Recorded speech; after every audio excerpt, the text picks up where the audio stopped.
Welcome to the pod at My Village. We're going to have fun talking all things My Village Ministries, family preservation, and the church's involvement in this important work. We are Phil and Mel, the co-directors of My Village Ministries, and we don't know anything about running a podcast, but we know a little bit about family preservation. Mel, how many pounds of beans could you eat at one sitting? I actually don't like beans very much. No beans. You like chili. I like chili. Do you like and beans I like in your chili? black beans in chili. Just black beans. Just black beans. I grew up on a chili that was very bean forward because we didn't have very much money. And so they were like, I really don't like kidney beans. Are those the really big ones that look like kidneys? Yeah. I don't like kidney beans. I think we had like 8 kinds of beans and like a shred of meat in our chili because we didn't have very much money. Yeah. And I don't like beans very much. I won't eat baked beans.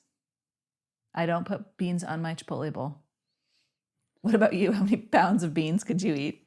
We did just have, For context. Yeah, we had a guest and we offered him. Seriously, we probably have 7 pounds of beans in our fridge right now at the office. Picked up Chipotle for the event. I actually was the one who went and picked it up last night. It's the most Chipotle I've ever seen in one place. It was, I think they have these big catering boxes, and I think I had 10 of them in my car, plus a few bags with like the a lot of food. Spoons. Yeah. I do feel like they gave us like their leftover beans from last month. Did you feel like it was like, bean what forward? should we do with this? Just pawn it off on these guys. Like way more beans it wasn't than was excessive necessary. Amount of beans. Do you have a favorite bean that you like to eat? Is it black? I like black. I've really grown in loving pinto. I like Great Northern beans as well. But I love beans. I love bean soup a lot, which we've talked about on the podcast. Is there any meat in it? It's literally just beans. Bean soup? Yeah. Who are you? I don't like beans. Why would I know what beans? No, it's always ham. Ham. Like a leftover ham. And some It's so good. Are there potatoes in it too? No. Right. Do you want to have this conversation veggies. with Ben? Yeah, Ben. Are you a fan of bean soup? Man, I got to make you some. Well, it's got like, it's like usually like I think it's about 12 different beans. And then so they're dry beans. You soak them overnight. And then you cook them with like a leftover ham from like Easter or something, and then some veggies in there. It's so good. But it's like a chili. It's so good the next day. Yeah. Since we're talking about beans, can I tell a quick funny Charlie story? I'm excited to see how it's related. It's related in the fart genre. Yeah. So, which is related to beans. So this is just a glimpse into my home. My kids range from 11 to 19, to remind everybody. Charlie is 11, and we're talking about how boys are gross and they can't hold their farts in, but the girls in our family could. So Lyra's like, I don't understand. I've never been in a situation where I couldn't hold my fart in. So so I said, well, boys are just a little grosser than girls are. And Charlie just shook his head and goes, girls have their own secrets. So great. It's amazing. Just such a good preteen understanding of women. Yeah. Well said. Girls have their own secrets. Well I feel said. like that'll be like an imprinted memory for me of my kids at these ages for the rest really of my good. life. That's a good one-liner. That'll stick with the Marshall family for a while. Girls have their own secrets. Yep. Do you want to start off? Yeah, I've got a question for you based on last night. Wow. So we had our volunteer gathering. It was a great time. It was a great time. It was very encouraging. Yep. Tammy Smith came and talked to us. And I think I would say there's lots of soul healing in everything that she talks about, lots of scripture, which I really appreciate. But the big thing she focused on was longevity in ministry. Yep. Like, how do we stay healthy? And I just wondered if there was like a particular thing that either stuck out to you as, man, I'm so thankful I've been doing this, or I really want to start doing this. Yeah, it's friends. Yeah. You got to have true good friends. peers, Yeah, that the true section. peers. You got to have friends that you just truly live life with. Yeah. Yep. Yeah. Community. Yeah. What has felt the most important to you about that over the years? Oh, it's just the two are better than one. He gives you a brother in a time of adversity. Like all these biblical truths are just, it's rich. Mm-hmm. That reality is rich in scripture. Yeah. So, and friends that you can laugh and be lighthearted and do dumb things with, also friends. I think that's just as important, truly. Yeah. Yeah. Also friends that you're like, man, I could tell them how brokenhearted I am about this, and they're gonna get it. Yeah, I'm a big proponent of like work hard but play hard. Yeah. So, Same. Yep. Agreed. Yep. Not so serious of a question. That was a little bit more serious. Yeah, I'm sorry. I started No, it's all serious, right. but we were kind of talking about Oh listening. yeah, I felt jerked around a little bit. Don't know what to do with my emotional roller coaster that I'm on right now. But summer's rapidly approaching. Yep. Which I'm thankful for. I've really enjoyed this spring though. Yes. Weather-wise. Yeah, for the most part. Yeah, there have been some bummer days. Yeah, but it's to be expected with Ohio. But ice cream. Mm-hmm. Favorite ice cream flavor? Ooh. My favorite ice cream flavor, I think it's Moose Tracks. That's a good one. Reese's Peanut Butter Cups are my favorite candy. And Moose Tracks has a good mix of like some fudge ripple, but then the actual pieces of candy in it. And I also really like toppings. If we could crumble more Reese's Peanut Butter Cups on top of that and put more hot fudge on top of it, that would be ideal. Wow. Hot fudge on ice cream is really good. It's so good. It's so good. I even enjoy like the McDonald's 99-cent soft serve with the hot fudge on it. Which is, has 0 chocolate in it. Yeah. It's just it's chemicals hard to say and what it is. Yeah. They found black. Yeah. It's black beans. They're loosely mixed in it's there. Vegan, man. They've gone vegan. What's like pop quiz? What's the most bought flavor? Ice cream flavor? In the whole world or at McDonald's? In the world. Vanilla? Yeah. What's number 2? Chocolate? Yeah. What's number 3? I'm just guessing things. Strawberry? Chocolate chip cookie dough. I don't know. I was asking if you knew the third one. I know the first 2. I didn't know the first 2 made up? No, you made it up. No, it's 100%. At least it was. I don't believe you anymore. No, okay. Well, tomorrow's the next day. It's just going to end now. Yeah. Okay. Here's my question for you. What public speaker, so you do a lot of speaking, you're a good speaker. Not personally, one-on-one, but you're really you're really good on the stage. You're definitely not in writing. I try so hard. When you're on a stage, you're a very compelling speaker. I enjoy listening to you preach. You did so a couple Sundays in a row here recently at Awaken.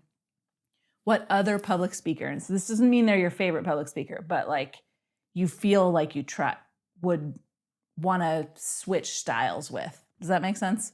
Like, man, if I could have a certain style of public speaking, I'd want it to be like that person. Tammy could be up there. Yeah, she is good. Yeah. She's a really good mixture of like, she's quick to laugh and quick to get like real serious and pound. And she's like mastered the dramatic pause. Have you noticed that? Mm-hmm. Like she gives pause when it's appropriate. Not enough. She's not excessive with it. Yeah. But I appreciate the cadence of She's her. not bizarre with it.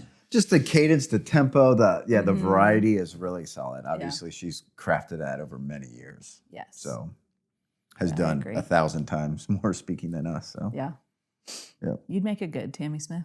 Thank you. I want to be Tammy Smith. I want to be her, but I also want her to be my mom. Yeah. Yeah. And my best friend. Yeah. Yeah. and my personal counselor. Yeah. Yes. She's great she was counseling me last night. Just like taking time to chat. It's got to be hard to be her. I know.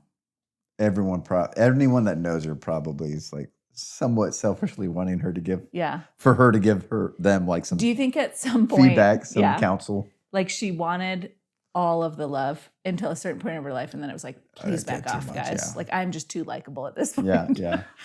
I'm sure she's been tempted at times. Man, it'd be nice to just get a fresh start and move somewhere where no one knows me. Yeah. And eventually in time, she'd be built up to be the Tammy Smith there. Yeah. But she'd have like about 9 months. Yeah. To work she is really good. Would enjoy it. Really good at giving the glory to God. Yeah. But she also is extremely likable. Yep. All right. Second question for you, tying into the theme of our podcast of unity. We'll be talking about that a little bit. What was the hardest thing that you and Jeff had to fight for that you weren't unified on initially in your marriage? Like early years? Yeah, early years. Well, I came in hot with I want to own 0 screens and like never watch TV, play video games, anything. And that wasn't so good. That wasn't even based on lived experience because my dad loved movies. My brother went into the movie business. So we were like a movie family, saw all the classics, real into like Indiana Jones and Star Wars. Other classics like Incredibles and Cars. The classics from 2002. So I didn't even grow up that way, but I think I got into this like pretty extreme mindset of we were going to be wholly missional and not ever look at a screen in our house. And Jeff was like, chill out. You're an idiot. I second guess. So yeah, I think we like fundamentally disagreed on that, but not super long because my roots didn't go real deep on my reasoning. I still think we would probably fall a little bit on opposite sides of the coin. And actually, it was so interesting. Tammy said this last night about video games, that they allow you to struggle. Nope, it wasn't Tammy. Somebody yesterday said this. I was going to say, I don't recall that. Something about like this infinite struggle that kids are losing because AI can solve things for them so quickly. Sure.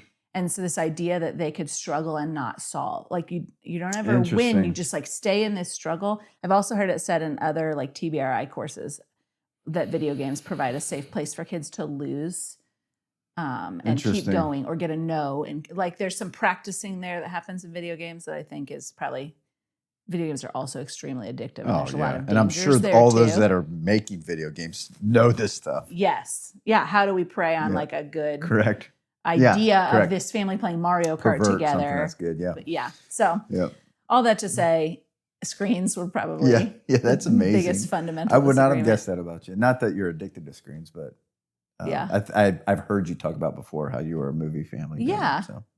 And I like Friends and other ungodly and things. Survivor. And I love Survivor. Yeah. So good. We're watching season 50 right now. My word. Yeah. Have you seen all 50 seasons? I think so. If you were to add that up in hours, how many hours? Try not to look directly at it, Phil. God and I will talk about it in heaven. No, I don't that's have fine. to be perfect. No, there's grace. Grace abounds. Thanks. Well, we got Nick Nye, and I'm excited to talk to him. Yes, it's going to be really encouraging. We've enjoyed just a fun, easy friendship with him. Yeah. But also, I think we had a take on unity with the church in the way that my village has been partnering with churches. And he has a take on unity in the church for the city. And it wasn't very hard for us to get over the hump of like how those two are so like-minded and we could do it together. Yep. So thankful for him and excited to talk to him.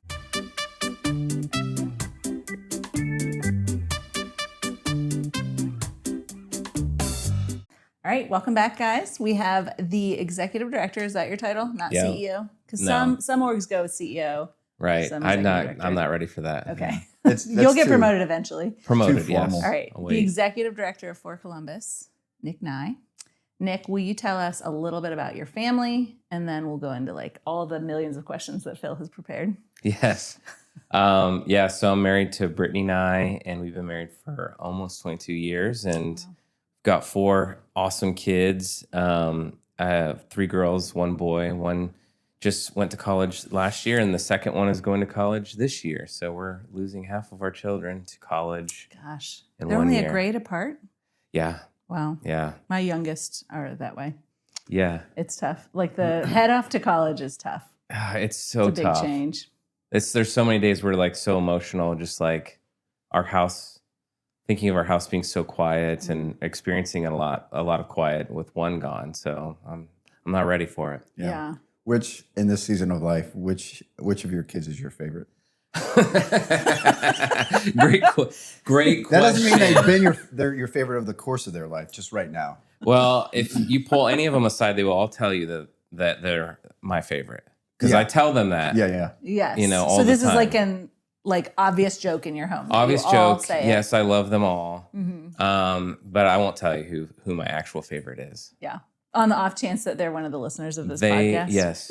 Yeah. Yes. Which one of the 2 leaving for college are you most excited is leaving for college? You know, it's funny because my first left and she's doing music, and so she's my music buddy.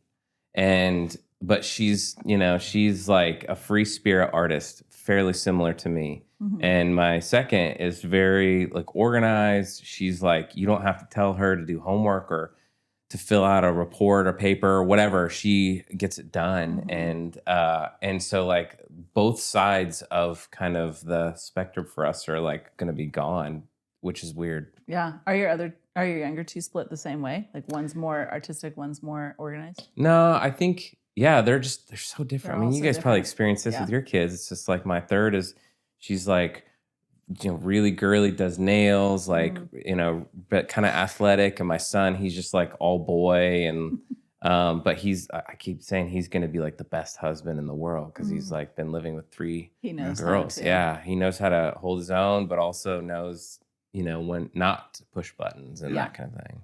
So you're about to hit 22 years. When did you get married? Because my husband and I are about to hit 22 years also. So we got married in 2004, and we got married pretty much right out of college. It was right out of college for me. My wife actually had one more quarter of school. So, but when's your anniversary? I want to see if it's the same as mine. March.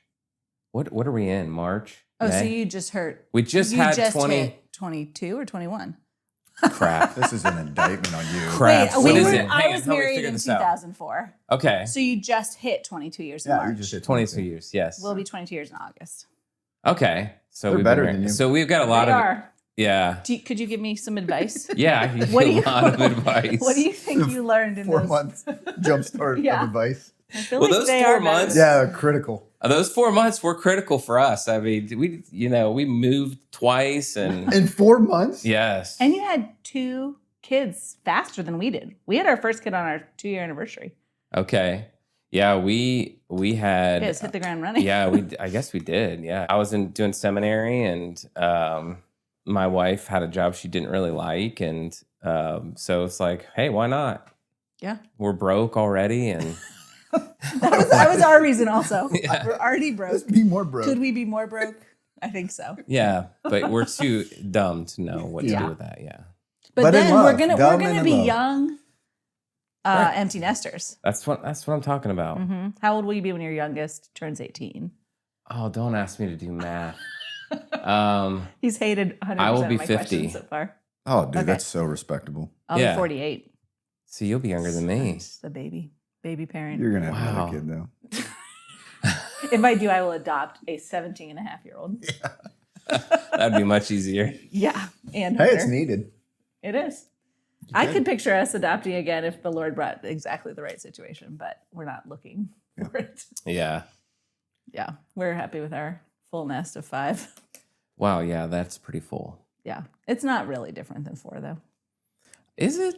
Once I you hit mean- a certain number, it depends more on the personalities than on the number, I think. Well, don't they say like raising one kid is like $1 million over the lifetime? From like 0 to 18? Yeah. I believe that. So That's probably conservative at this so point. anyway, At you're this $1 million point, poorer than me. So true. Yeah. I bet that would reflect in our bank accounts right now if we looked. No. Yeah. Oh, yeah. I wish. Yeah. Are you enjoying working with your wife at Fort Columbus since I she love joined it. the team? Yeah, I love it. She's really easy to work with, but like, for her lane is like real simple. I mean, it's not simple, but it's like she likes to be doing all the communications and like kind of just serving everybody else, and so she does a great job with it. And it's like that's like a huge part of what we do is just like trying to tell people what's going on where and where to show up and how to register and that kind of stuff. But also she's super creative and artistic, and so like she loves that, and she's got a degree in English, so English like writing and that kind of thing. So she does a lot of stories, which there is a great My Village story on the website. But right. So she's like loves doing that kind of stuff, and so it's fun for us. We've always worked together as when I pastored, and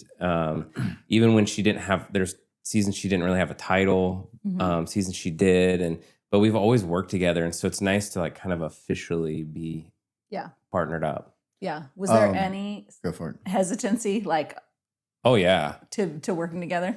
Yeah, I mean like is this too much togetherness? well, it wasn't even that. It was like, do we really want to put all our eggs in one basket? if Fort Columbus goes under, Yeah, the whole a family income. fledgling organization, big mission, but has very little resources. Do we really want to put all our eggs in that basket as a family? That was a huge hesitation. Yeah. But she, is easy for her because she is hearing me talk about all these great ministries, churches, marketplace leaders, all these kind of different people like that I'm meeting with or whatever. And she's always been hearing about it. And so now it's like, oh yeah, I know who that is. And it's just so much more fun with that, that we can kind of do that way. Yeah. Get home and talk about it together. Yeah. When she doesn't pull her weight, who's disciplining her at work? Oh, that's Daniel. Oh, okay. So it doesn't fall on you. No, thankfully not. Yeah. She wouldn't. That wouldn't She go wouldn't well. receive it. Not go well. Yeah. Well, anecdotally, your communications has gotten way better since I saw her come on staff. Sweet. So she's doing a good job. No discipline needed. Yes, she is doing a really good job. You brought up you being a pastor earlier. Did you go to college and seminary? Did you go to seminary? Yeah. Okay. Yeah. Okay. Yeah. I went to college at Wright State University in Dayton and got a degree. You did? Yeah. I got a degree in world religion, which is perfect for jobs, Just in general. A Just hot most job jobs you're market. looking for. Ooh, world religion major. This guy is very marketable. 6 figures off the bat. Yes. Yeah, it was funny because I was going to be a social worker because my mom was a social worker and like really interested in like the social service side and like had just a huge heart for justice and how do we embody that. And I did an internship in college where I was working with youth in this. It's kind of an old school halfway home, and these kids were just like real rowdy, and I loved meeting with them, and I loved spending time with them. But then I would have to spend like 70% of my time doing paperwork and all that stuff, and so I kind of just started to think like, how do I do the people part without having to kind of do all of the paperwork part and that along with like I was working in a church as a worship pastor, kind of like gave a deeper vision of like maybe I should be a pastor, and so I switched my major to world religion, and really started to think about what kind of ministry could look like in that context. But I don't know. It was a journey. I mean, it's funny because the kind of moment for me of thinking about being like a senior pastor came when I was working at a church, and I hope they're not listening, but the I'm pretty sure they are. the pastor was I would say probably one of the worst pastors you could imagine, and I just thought, man, if he can do this, I can do this. And It bolster your confidence. I was like, I could do this. Give this schmo. Yeah. So I was like, all right, I'm going to go all in. And that's when like church planting came on the radar, and like kind of that whole world started unraveling of like potential and possibilities of like what it looks like to be a pastor. And I'm not like a typical, what I thought of as a typical pastor. I got saved in a really great church, Southern Baptist church that, but like I was the oddball in the group for sure. And so in what way? I mean, like, especially at that time, like I'm swearing too much and I have tattoos. I'm just not like quite the stereotypical Baptist pastor that you would want. Yeah. And so I felt this sort of awkwardness about the idea of being a pastor. But then, things started to change, and this, early 2000s where I started getting a little bit more exposure to, that Christianity is not just, this one lane, but there's just a lot of imagination going for that. So you started off as a worship pastor? Yeah. Okay. Yeah. That was your first gig out of college? Yeah. After you graduated in seminary? College. Yeah, I was in college. Okay. I was doing worship, and then went to seminary in Louisville, Kentucky at Southern Seminary, and just did worship like through the whole time in seminary. I actually was passed around by Methodist Church, helping the Methodist Church transition from like traditional music to contemporary music. And doing that for a long time. But I worked in a homeless shelter that had a church service for a year doing music. That's cool. Yeah. And so what all instruments do you play? I play guitar mostly, but a little bit of piano and drums. How's your voice? Oh, it's bad. Really? Oh, it's so bad. Are you bad. being modest? No, genuinely. Like the tone of it, or you can't carry a tune? I barely could sing. Like in the early 2000s, I was in a band, and like we had a band through college. What was your band's name? Not Iscariot. Not Iscariot. Yeah, like Judas, not Yeah. Iscariot. Yeah. I love It's that. cheesy. It is, but Yeah, it's also really it's good. cheesy. So I don't think you can actually even look it up. I mean, I It's have just Internet missed- won't let it you. ceased to exist. there are like the one or two occasional hits I'll get like on music that's out on Spotify or Apple or whatever. Mhm. But yeah, like I loved like, and I was not a good worship leader either because I grew up on punk rock and like a little bit louder, harder, like not really good for worship. Were you and you were a worship pastor at a Southern Baptist church? It was actually, well, yes, I've been at a lot of churches. They didn't so- like the punk rock vibe. No, worship? not many did. But has the Methodist Church successfully transitioned Yeah. to contemporary music Yes, now because of your influence? 3 churches transitioned Wow. Wow. from contemporary That's a or big traditional. influence. Because of your influence. Yeah, Dude, I that's mean, amazing. I wouldn't say influence. It's That like would be they your literally greatest hired jewel in me. your crown in heaven, I feel like. Oh, I mean, I remember sitting in one church. This is like 2004, I think, and it was in Shively, Kentucky, like kind of backwoods part of Louisville. And after the service, I lead worship. After the service, they did a Q&A with me, and they asked me what other instruments I play. I'm like, I play piano. And a lady stands up in the back and she's like, "It's better than that stupid thing," and points to the guitar. No way. And I found out she was the former piano player that I replaced. A little bit of bitterness. There was some Wow. bitterness. She'd sit in the back and clip her nails while we were leading worship. This is a smaller church. So like I took some major Hear the, like, licks. Yeah, Yes, you'd hear it. it's amazing.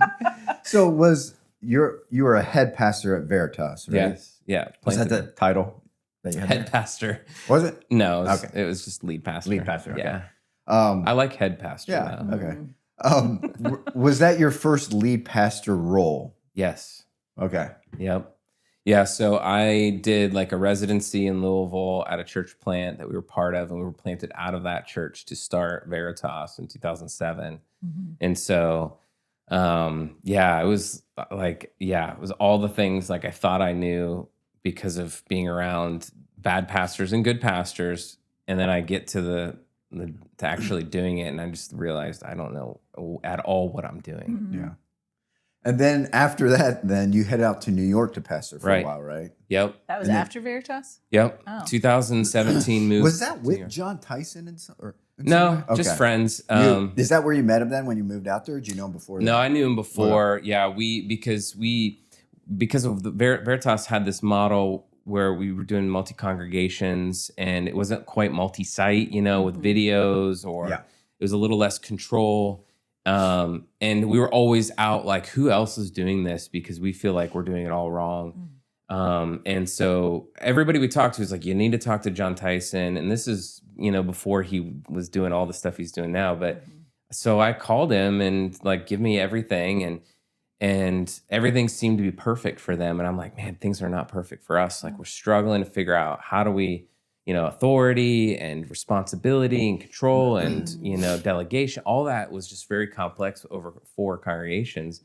And the funny thing is as soon as I moved to New York, literally the weekend I moved to New York, Tyson was like, hey, we're not doing this anymore. And they shut down Trinity Grace. Some churches became their own church, and he's just like, I can't do it anymore. And same with Tim Keller and a lot of people. So I felt like there was sort of like what I felt, the struggle I felt at Veritas with my role started to play out in other people's, and I felt a lot better. Little validation. Little validation, Yeah. like. Oh. And then so you were out there for a few years, right? Yep, 2 and years. then was there a job posting for Columbus, or how did that come about?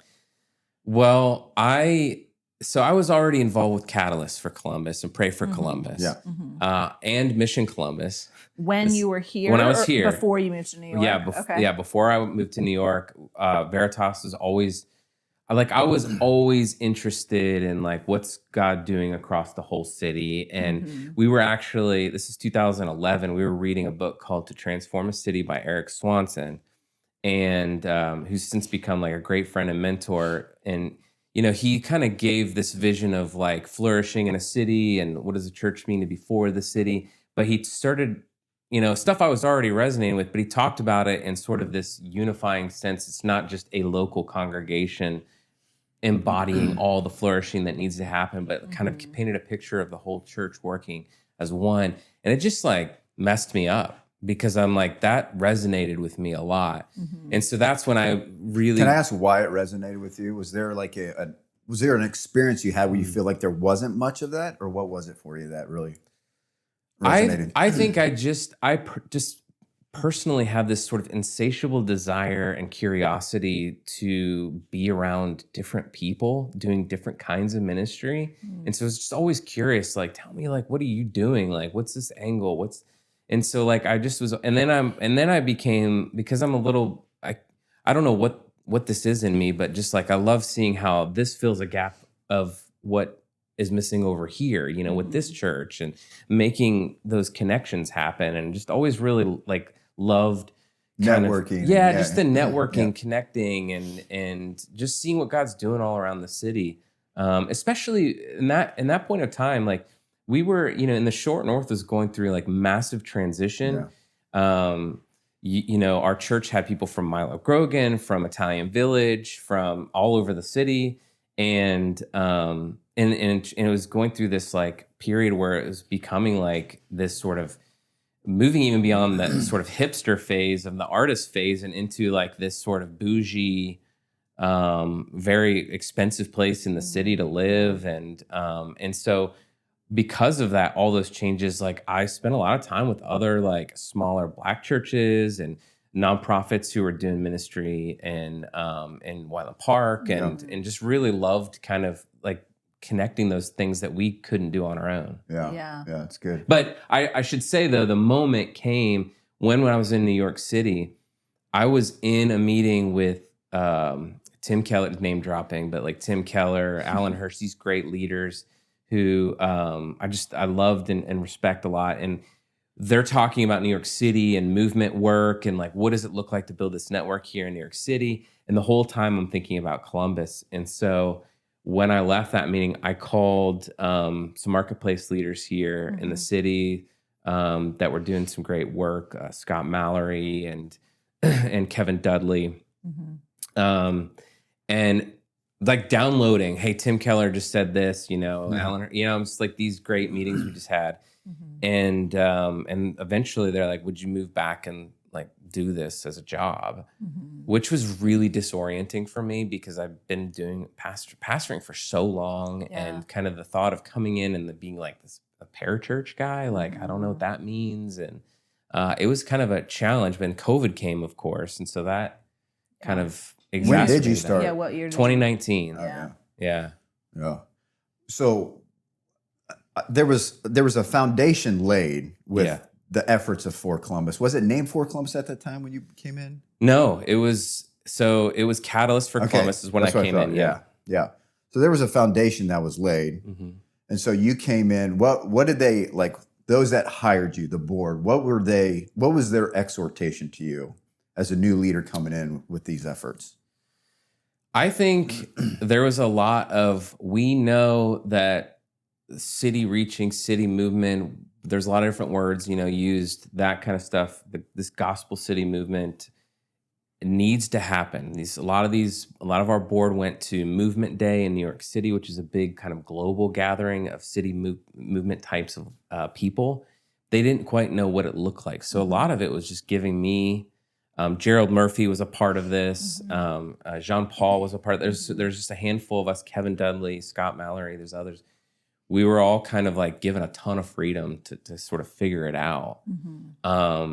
You know, and then COVID's here. So we're like emergency trying to open these learning extension centers across the city and really trying to serve kids. And did you guys lead the charge on the LECs? Yeah. Okay.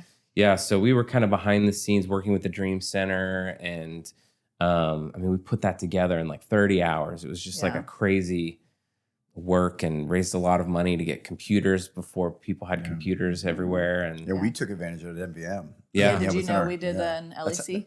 That's where our mentoring program launched from, is our experience with. So kids that have been hosted, we reached out to them through our families that were supporting them in that way, and said, would you be interested in us providing support in this way? And they all jumped at it. That's sweet. So instead of it being like all Awaken Church hosted it, Yeah. instead of it being all the neighborhood kids from Awaken Church, it was kids all over the city that had been hosted in the past, because we know those families are already Right. vulnerable. And we had mentors that would go pick them up, bring them. We do a devotional dinner, and then they're tutoring or online school with them for a few That's cool. hours. That's what That's led to very the cool. mentoring program, which is thriving today. That's insane. So But we thought of it because props of, to you. I mean, we did it because we knew the learning extension centers were starting. That's cool. yes, we were We part of did our those own initial version. calls. That was before we had even Yeah. met. Yeah. Well, yeah, probably. Yeah. And if we would have met before then, you wouldn't have let us do it because you would have realized Phil should not be helping out in any way. Well, and vice versa. Yeah. You'd have been like, who's this Why idiot? would we listen to him? Yeah. So what is for Columbus? What it exists for what reason, Nick?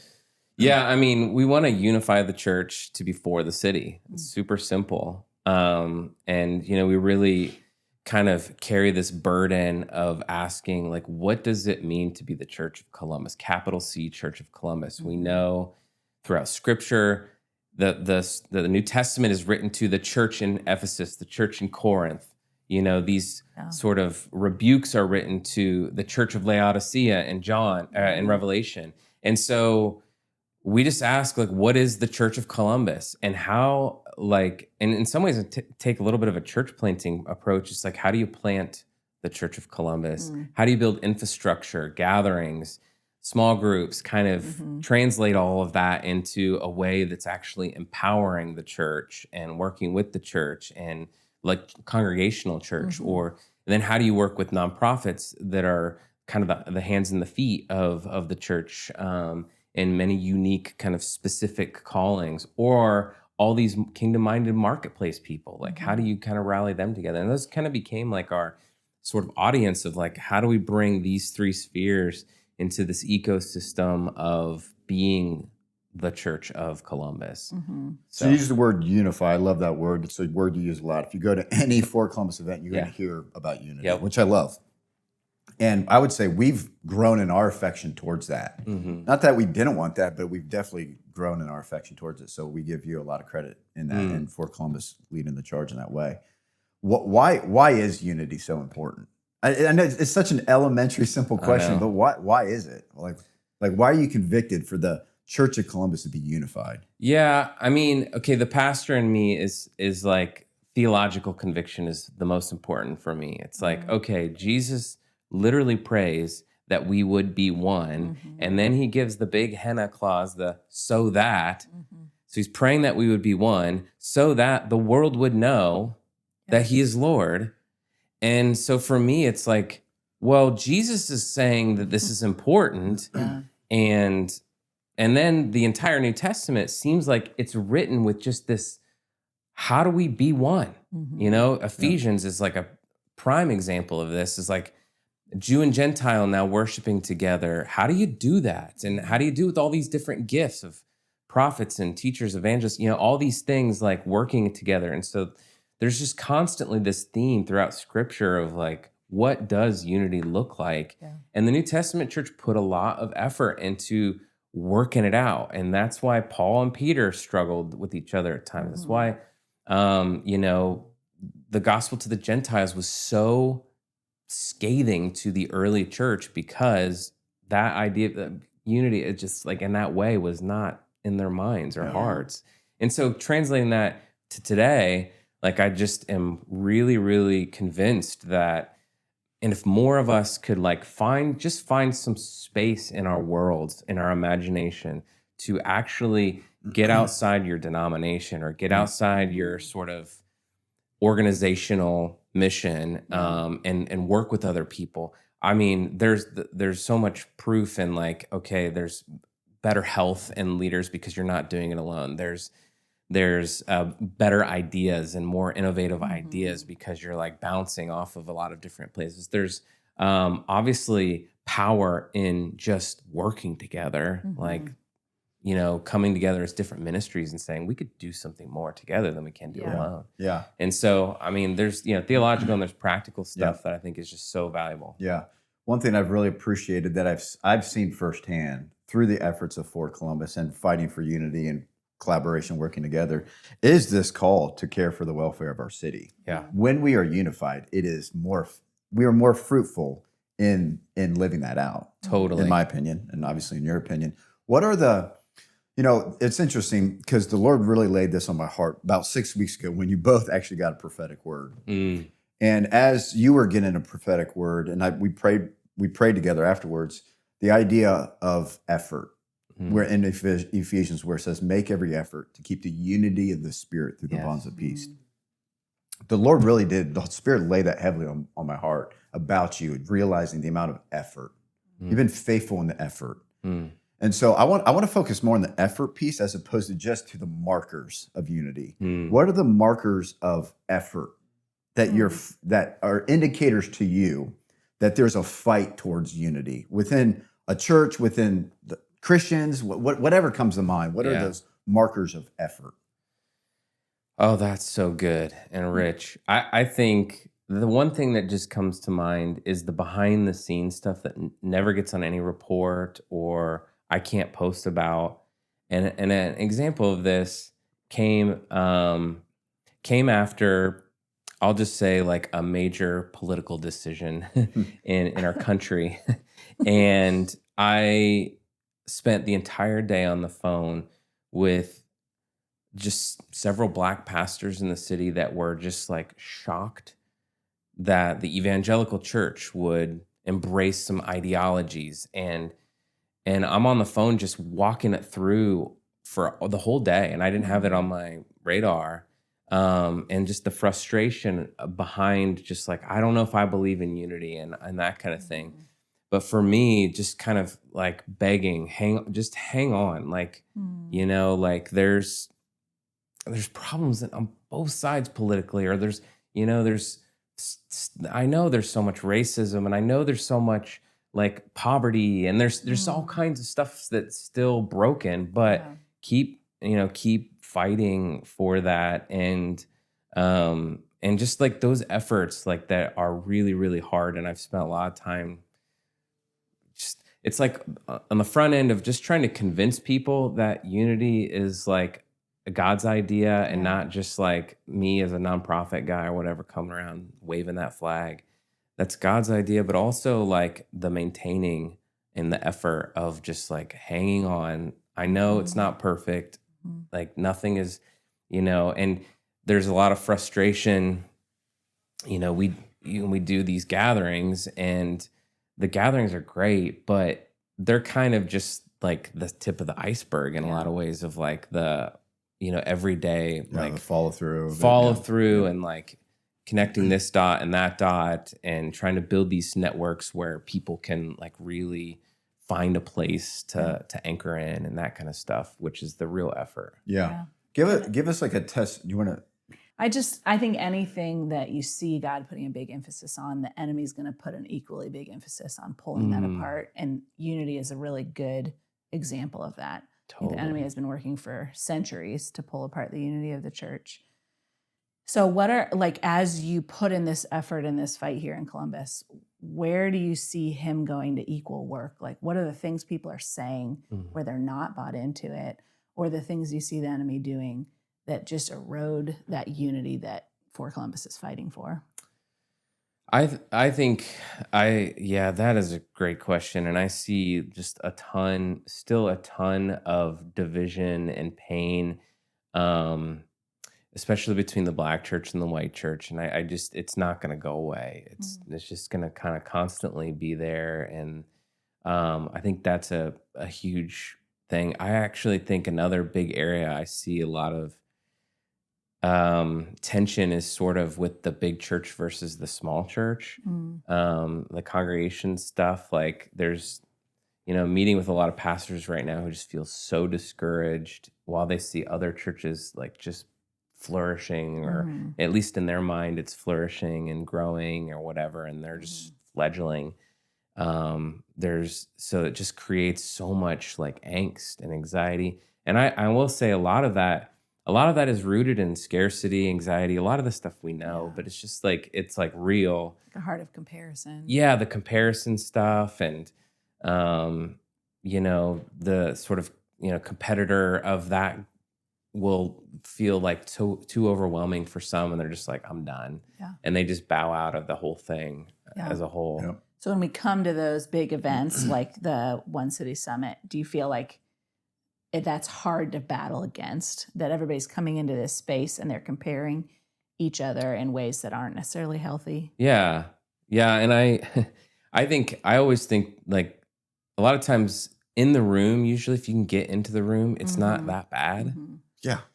Yeah. You just don't feel it as much, but it's the people who don't come into the room, you know, that they're the reason they don't come into the room is because of a lot of that anxiety and a lot of that insecurity and stuff we all have, you know, like, and I think that for me has been a lot of hard, maybe that's the effort too, of just like grinding down that insecurity to just say, you know, they don't have it figured out. I know you might think they do, or they're not. It's, you know, We all have the same issues. we all have the same issues, and it's not. It's not always what we see like on social media and just sort of the polished nature of what social media's created. You know, it's really tough. Yeah, it's if you don't take the steps to try to build relationship, to try to unify, the enemy will creep its way in and feed you lies, and you'll start to make up a story that is untrue. Right. You know what I mean? And you're convinced that story is true, though. Yes. Yeah. And then it just prevents you from even, I think, putting in the effort. Yeah. But you got to break the ice, Right. and start to build relationships, or just sit in a room for Right. a while. Yeah, Don't exactly. even build a relationship. Just sit in a room Yeah. at I a mean, Fort Columbus event and see what the Lord does. Yeah. yeah, I think unity is so challenging and so uncomfortable. And yet God told us to do it. Right. My sister will say to me often, are we going to make the word bend to us, or are we going to bend to what the word says? And so if the word is saying it, like, we should be in that room, even if it's uncomfortable. Totally. Because God told us to do it, and he's probably right. Right. Yeah. He has Probably. a tendency to be right. Do you have a story, a testimony that you wouldn't mind sharing, where you've seen maybe you look at two entities? I'm just going to use that, where it seems like they're way too different for them to be unified, but you saw them fight for it. They put in the effort, and they collectively pursued this together, whatever this is. Do you have an example of that? Yeah. I mean, I think like a couple things. Well, one story that just kind of popped into my mind instantly is thinking of even just the relationship between City of Grace and Michael Young and Jordan Smucker at Ethos, and just like they're preaching for each other. I mean, it's like a very black city urban church and a very white suburban. It's not very white, you know. Yeah, a very sure. Suburban church, very different. Very, very different. Very different styles and that kind of thing. And they've just like built a really great friendship and relationship. And I think, you know, they met at one of our summits, you know, years ago, and just kind of built that relationship and been really curious for each other and with each other and exchanging a lot. Like, I know Michael has told me, Pastor Mike has said, like, man, there's so much we and the black church we could learn from the white church and really implement into our own congregation that we're just not doing. And I really been curious to learn. So he's been learning from Jordan, and Jordan is vice versa. Vice versa. Yeah. So it's been, I mean, that's one, there's just so many like little kind of testimonies like that of people just out of the relationship. Yes. And I mean, all of our networks are sort of an example of that. Yep. I mean, in some way or another, whether it's artists like really finding a lot of value in just relationship with each other, or family preservation work, you know, like you guys are doing. Just there's a lot of different people in your world, you know, Sure. but kind of wanting to see family preservation. And so Hopefully this will encourage you. But the reason I was late to record this podcast is 3 of the MVM staff were meeting with 2 of the Freedom Collective staff to talk about how anti-trafficking work and family preservation are tied together, and could we do an awareness event together for the church to see, hey, when we fight for strong families, it actually prevents, and maybe not for a generation or 2, but maybe sometimes even faster, it prevents kids and women from ending up in trafficking. And vice versa, there are women coming out of trafficking now with a child, and their family needs cared for in a new way to be thinking about the next generation. And so is there a place for us to throw an awareness event together for the church to start to make that link and to fight for families in that way? And that is because that is a testimony to Fort Columbus. That just happened to be on the same day that we were meeting with you. I That's didn't so set cool. it up in order to tell you that story. Yeah, that's so cool. Question. Yeah. Yeah. But I mean, I heard them speak on the stage about their anti-trafficking network at last year's summit. And then we got to talk about our 4Family network on stage at this year's summit. And it's impossible, I think, to be in that room as someone who loves the Lord and not be like, this is something to fight for. I know. And I see all these different places that the church could take a post on the wall. Yeah. I'm in Nehemiah right now, listening to Nehemiah like strategically lay out, you're going to be here, you're going to be here, you're going to be Yes. here. And there's just such an envisioning aspect to being in a room with 400 leaders saying, hey, we're on this wall together. That really strips away the enemy's power of saying, you should be comparing, you're not as good as them. Like, are we recognizing those lies and fighting against them? And I just think you've done an excellent job building a platform where something like that could happen that wouldn't have been able to otherwise. Yeah. Yeah, and I want you to speak to this a little bit more. I think you've probably heard, those in the audience, a lot of this language of fighting for something. Yeah. And there's going to be differences. And there's beauty in the differences. Yeah. And we're going to have differences in our theology, doctrines, and a million other things. But there are some core central tenets that we can all hold firm to. Yeah. And I love that there's a rallying cry behind the four greats. Like and I think that is where we should unify Right. as followers of Jesus Christ on those core tenets, those key things. So you Right. mind just sharing the kind of the four greats that you emphasize? It's four, right? Yeah. Did I get that wrong? Yeah, no. Just second guess Yeah. myself. My village only has 2. We don't believe in the other 2. Yeah, of course you don't. We But are you're less allowed than. to. There's We are freedom less in than. Christ. Well, there's a whole village that can help you guys out. Yeah, hopefully. Yeah. I think so. Yeah, my friend Rob Kelly kind of came up with this framework that I think is really helpful, and one that we really tried to like unpack in a few different ways. But like, you look at the scripture, and we have the obvious too. The Great Commission and the Great Commandment. There we go. But then there is this great compassion we're supposed to carry of do unto others as you would do unto yourself, or loving the least of these as if we're loving Christ, and sort of that vision of compassion that he draws out. But then, John 17 again is one of those kind of clarion scriptures where it's like this great collaboration, if it's keep it to C's, but this great oneness that he is calling us to have. And you see that carried throughout the rest of the New Testament of just, they will know us by our love for one another.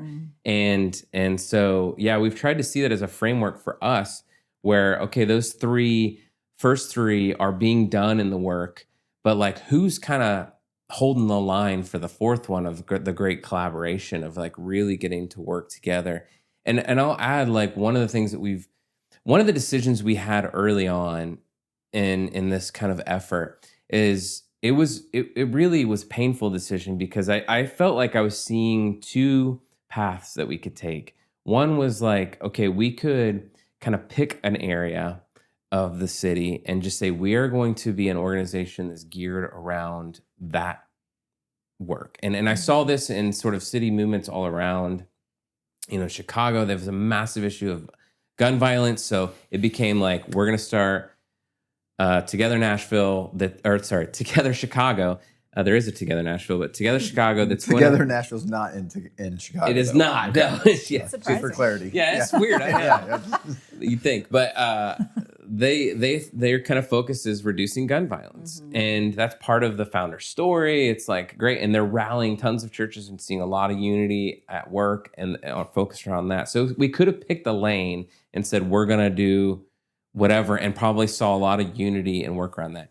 Or the other decision, the other pathway was like, could we just build a platform and just really get good at building the platform so that on this platform, we can see new ministries just be able to pop up and work it and like grow. And there's already this network of relationships they can just jump into and flourish. And I think like I was talking with Mike Mattis about this with Kingdom Dads last night, because we were at the CBMC dinner with Jared Weston and maybe some of these are names people are like, who, I don't know who all these people are. But Mike and I were talking as we were like, there's LifeWise there was him, Kingdom Dads, and there was several others, even CBMC as a business platform for men.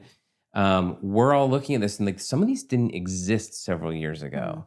You know, Kingdom Dads is kind of a fledgling thing, and LifeWise did not exist, and CBMC was a little, you know, kind of a little ember of a thing. And like now is a room full of 300 people.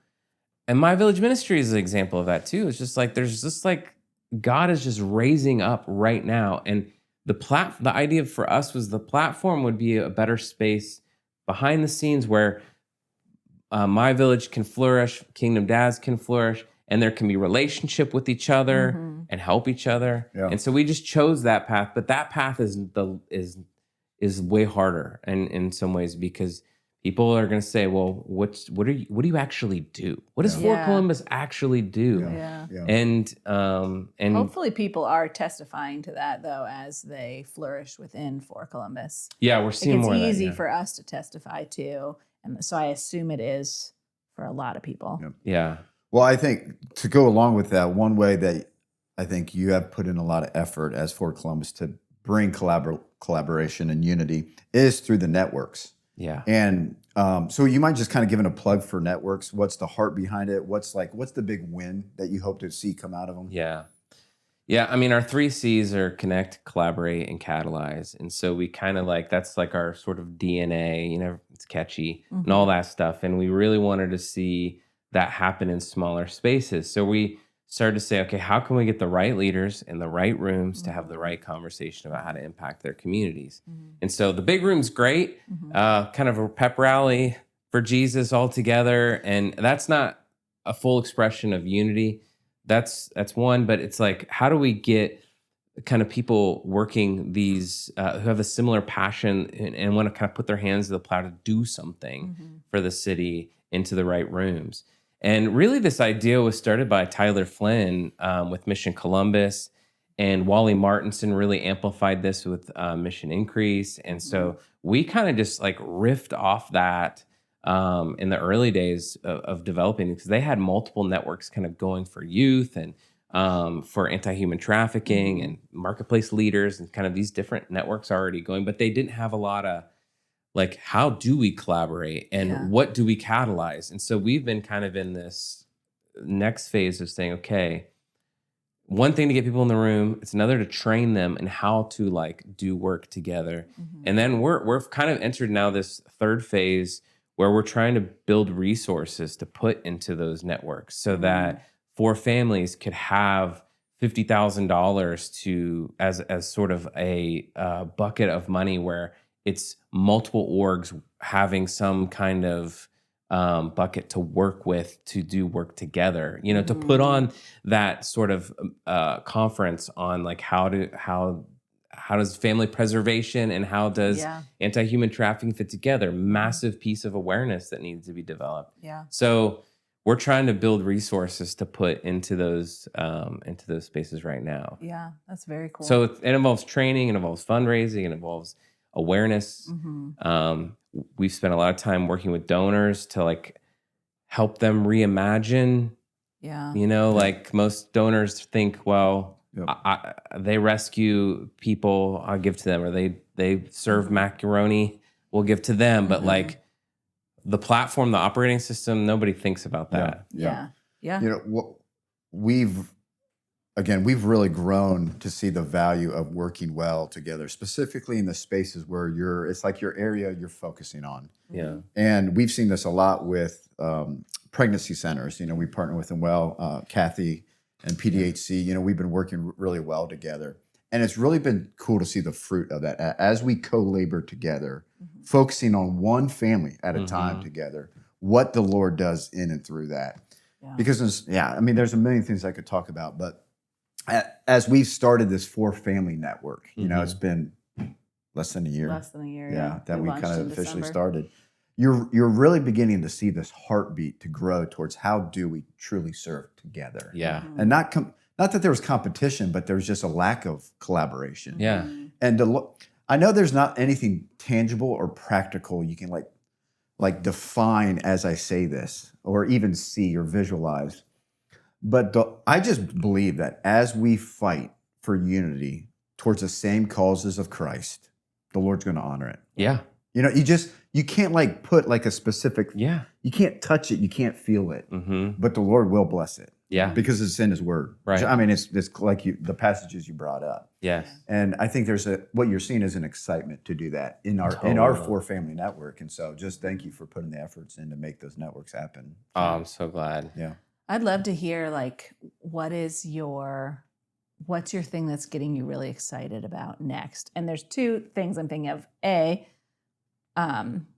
like what are you really excited about in Columbus? And then B, you're part of kind of networking with the city gospel movements around the country. Yeah. Is there something that's happening in Columbus that you're excited to see expand to other cities too? Yeah. Do you ever think of Columbus as like, man, this is a pilot that the Lord could do in Mhm. every city? Yeah.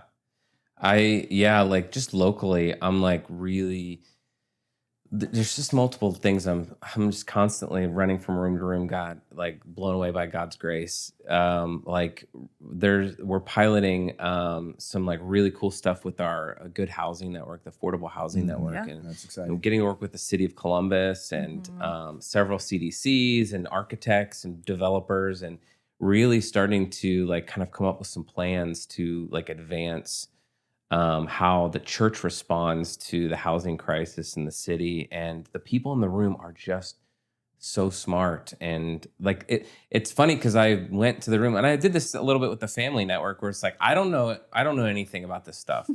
I just know you guys are the smartest people dealing with this every day. Like let's go, you know.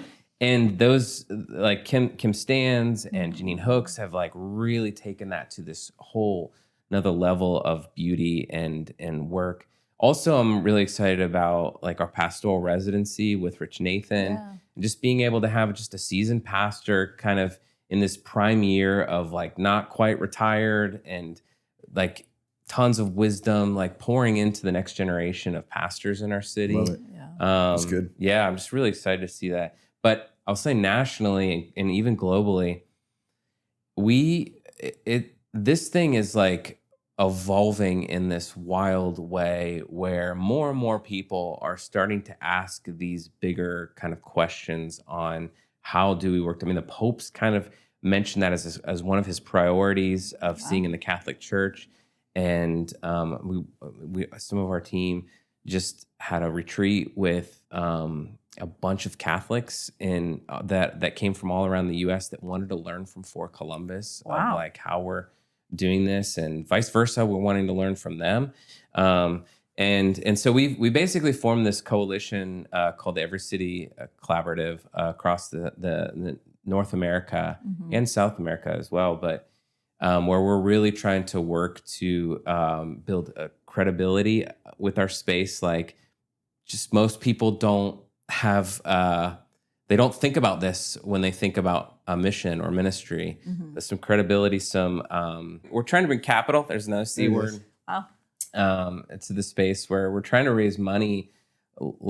So we've been working with some really awesome leaders like Hobby Lobby, the Green family, and Pat Gelsinger's former Intel CEO, like these kind of big leaders coming into the room and saying, we want to like fund this work and see this happen.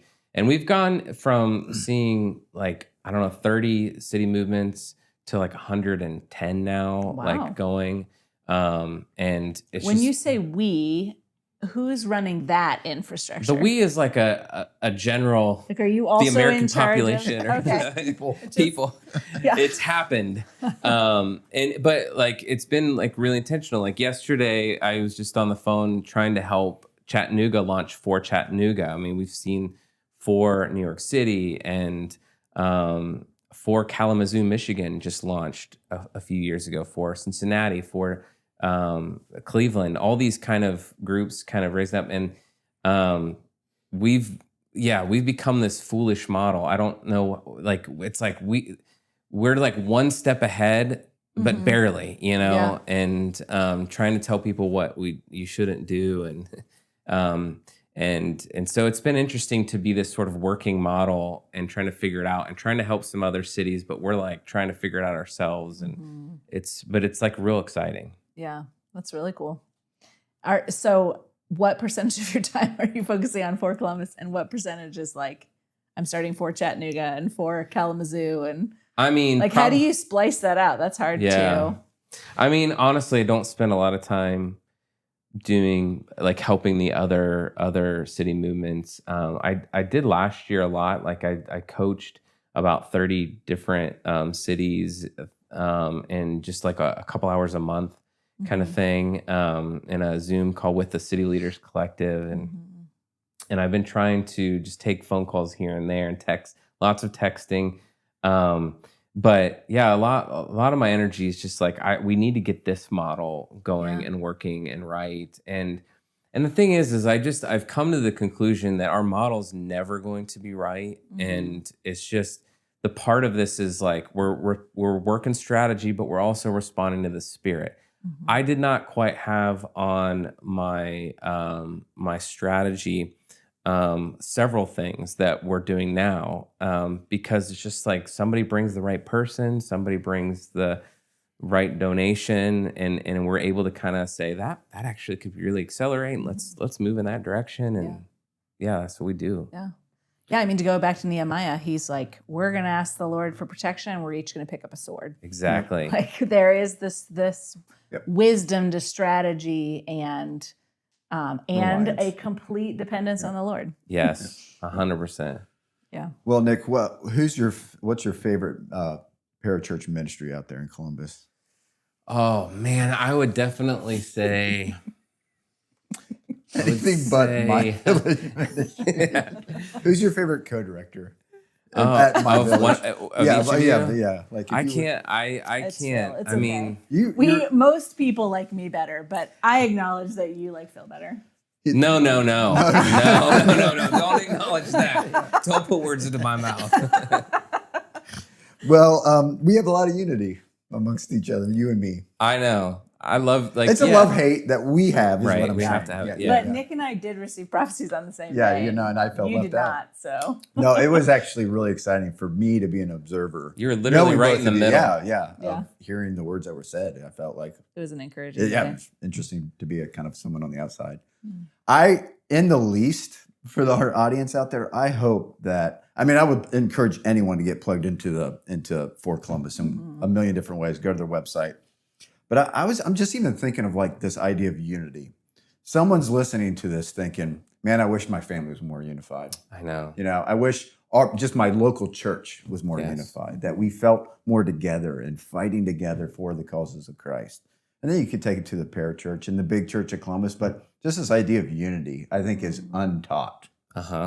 Or not taught enough. It's just the emphasis is not there. Yeah. But I want to thank you for putting the emphasis there for the Church of Columbus, because it's meant a lot to us, and it's meant to a lot to other organizations and churches throughout the city. So thanks for your efforts. Any final words that you want to share? No pressure. But. Well, I do think like the relationship we get to have, to me, is just all like just the love of Christ poured out to us. And I just constantly come back to 1 Corinthians 2, which is just this resolution to know nothing except Jesus Christ and crucified. And we are fools.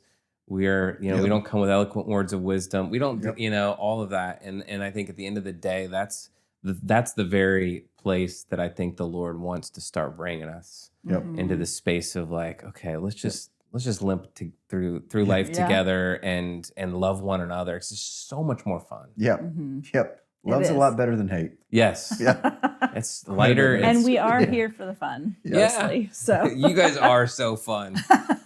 Although that is our number one goal. Although the Freedom Collective ladies are insanely fun too. So you getting to work with them. Yeah. That is probably why we're working together. Yeah. If you're not fun, you're just a little less likely to get on our radar. Yeah. I used to say they were my favorite network to hang out with. And I'm not, no offense to the family network. They were my favorite. Well, we haven't seen you. You haven't really hung out. I know. With You us. guys do it on we bad day. Yeah, we put it like during your staff meeting. I know, Could you move your staff meeting list? We've talked about it. I'm sure. Yeah. Our network is really fun. Yep. Well, thanks for joining us today. Yeah. Love you guys. Super grateful to have you. Go out and keep doing the work, and tomorrow's the next day.